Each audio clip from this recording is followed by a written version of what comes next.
गेल्या काही दिवसांमध्ये उन्हाची तीव्रता चांगलीच वाढत असून उन्हाळ्याची चाहूल लागली आहे। बाजारपेठेतही उन्हाळ्यात वापरल्या जाणाऱ्या वस्तूंची रेलचेल दिसून येते। त्यात थंड पाण्यासाठी वापरले जाणारे माठ बाजारात विक्रीसाठी उपलब्ध झाले असून खरेदीसाठी गोरगरिबांसह श्रीमंतांचीही गर्दी दिसून येते। यावरून माठातील पाण्याकडे श्रीमंतांचा कल वाढल्याचं पाहायला मिळतंय।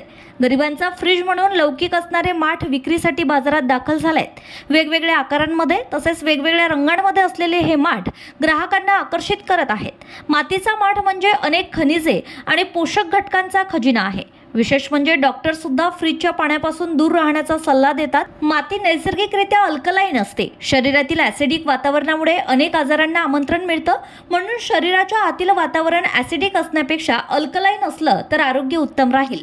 माती ही नैसर्गिकरित्या अल्कलाईन असते, त्यामुळे मातीच्या माठात ठेवलेल्या पाण्यात मातीचा गुणधर्म मिसळून ते अल्कलाईन होत असल्याचं आयुर्वेदिक तज्ज्ञ डॉक्टर सांगतात। बहुतांश प्लास्टिकच्या बाटल्यांमध्ये BPA नावाचे टॉक्सिक केमिकल असतं, जे आरोग्याला धोकादायक असतात। म्हणून मातीच्या माठात पाणी ठेवणं अधिक आरोग्यदायी आहे। त्यामुळे पाण्यात मातीचे गुणधर्म मिसळून ते अधिक आरोग्यदायी बनतं आणि पाणी दूषित होत नाही। माठातील पाणी हे पचण्यास हलकं असतं, त्यामुळे फ्रीजच्या पाण्यापेक्षा माठातील पाणी कधीही उत्तम आहे। आपल्याकडे पूर्वी माठातील पाणी पित होते, आजही बरेच जण माठातील पाणीच पितात। त्यामध्ये आता श्रीमंतांची भर पडल्याचं दिसून येत आहे।